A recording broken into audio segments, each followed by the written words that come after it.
Good morning बच्चों। आज हम प्रश्नावली 13.1 का 9वां प्रश्न करेंगे।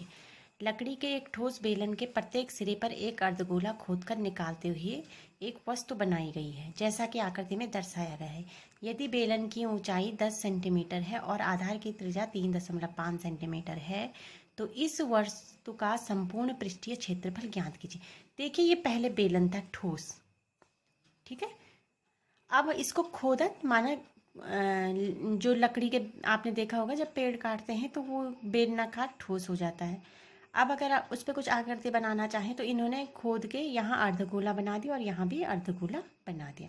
अब हमें इसका संपूर्ण पृष्ठीय क्षेत्रफल निकालना है। तो देखिए, इसमें हम क्या कौन सा क्षेत्रफल निकालेंगे? पहले हम निकालेंगे जो जैसे ये बेलन है, बेलन का वक्र पृष्ठीय क्षेत्रफल। और ये जो दो अर्धगोले हैं इनका भी हम पृष्ठीय क्षेत्रफल निकालेंगे। तो और इन तीनों को हम जोड़ देंगे तो ये हमारा आ जाएगा वस्तु का संपूर्ण पृष्ठीय क्षेत्रफल। तो देखिए कैसे करेंगे। बेलन की ऊंचाई दे रखी है 10 सेंटीमीटर, तो बेलन के आधार की त्रिज्या है 3.5 सेंटीमीटर, और जो अर्धगोले बने हैं उनकी त्रिज्या भी बेलन के आधार की त्रिज्या के बराबर होगी, तो वो भी हो जाएगी 3.5 सेंटीमीटर। वस्तु का संपूर्ण पृष्ठीय क्षेत्रफल हो जाएगा बेलन का वक्र पृष्ठीय क्षेत्रफल, जो मैंने अभी आपको बताया, प्लस दोनों अर्धवृत्तों का पृष्ठीय क्षेत्रफल। अब देखिए, बेलन के वक्र पृष्ठीय क्षेत्रफल का सूत्र 2πRh प्लस दो अर्धगोलों का पृष्ठीय क्षेत्रफल, यानी कि 2 गुणा एक अर्धगोले का पृष्ठीय क्षेत्रफल 2πr²। तो ये हो जाएगा 2πRh प्लस 4πr²। इन दोनों में से 2πr कॉमन लेंगे तो ये हो जाएगा h प्लस 2r। अब मान रखिए 2 गुणा पाई 22/7, आर कितना है 3.5 गुणा गया 10 धन 2 गुणा गया 3.5, तो ये हो जाएगा 2 गुणा 22/7 गुणा 3.5 को मैं लिख सकती हूँ 35/10 सरल करने के लिए, ताकि हमें जब हम इसे सरल करें तो आसानी रहे।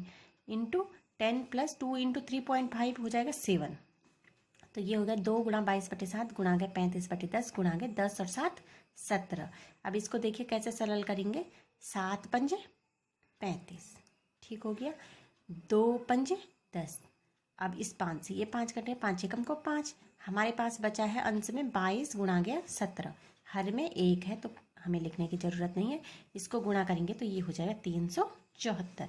तो अतः वस्तु का संपूर्ण पृष्ठीय क्षेत्रफल जो होगा वो होगा 374 वर्ग सेंटीमीटर। और इसी प्रश्न के साथ हमारी प्रश्नावली 13.1 जो है ख़त्म हो गए। इसके हमने सारे 9 के 9 प्रश्न मैंने आपको एक एक करके समझाए हैं। और इसके बाद हम शुरू करेंगे प्रश्नावली 13.2। जो प्रश्नावली 13.2 है, अब जैसे प्रश्नावली 13.1 में क्षेत्रफल से संबंधित प्रश्न थे, जो प्रश्नावली 13.2 है वो आयतन से संबंधित प्रश्न होंगे। अब देखिए ये कैसे होंगे। मैंने आपको पहले ही बताया था कि जो दो ठोस होंगे उनसे ही बनी हुई कोई आकृति होगी, वो ठोस एक दूसरे पे अध्यारोपित होंगे, यानी कि जोड़े गए होंगे, और उनसे ही बनी जो आकृति होगी उसी का हमें इसमें क्या निकालना होगा, आयतन। तो देखिए पहला प्रश्न इसमें करते हैं हम। एक ठोस एक अर्धगोले पर खड़े एक शंकु के आकार का है, जिनकी त्रिज्याएं 1 सेंटीमीटर है तथा शंकु की ऊंचाई उसकी त्रिज्या के बराबर है। इस ठोस का आयतन पाई के पदों में ज्ञात कीजिए। देखिए ठोस है, ये ठोस कैसे बना है? पहले था अर्धगोला, अर्धगोले के ऊपर लगा दिया है शंकु, ठीक है।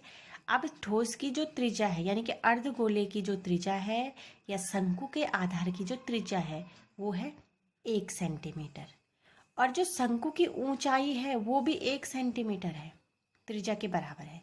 हमने इस ठोस का आयतन निकाला, तो ठोस का आयतन कैसे निकालेंगे? अर्धगोले का आयतन धन शंकु का आयतन, जो ये शंकु वाला भाग है जिसे हम शंक्वाकार भाग कहेंगे, उसका आयतन। तो देखिए जो दे रखा है उसे लिखते हैं।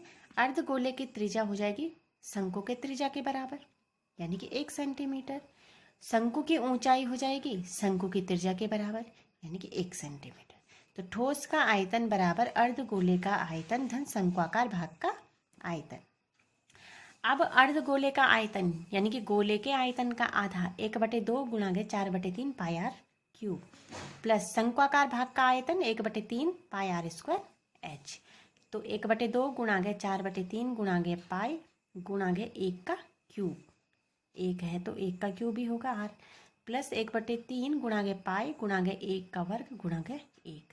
r भी 1 है, h भी 1 है, तो इसको सरल करेंगे तो 2 दूना 4, तो 2 पाई/3 धन ये हो जाएगा 1/3 पाई।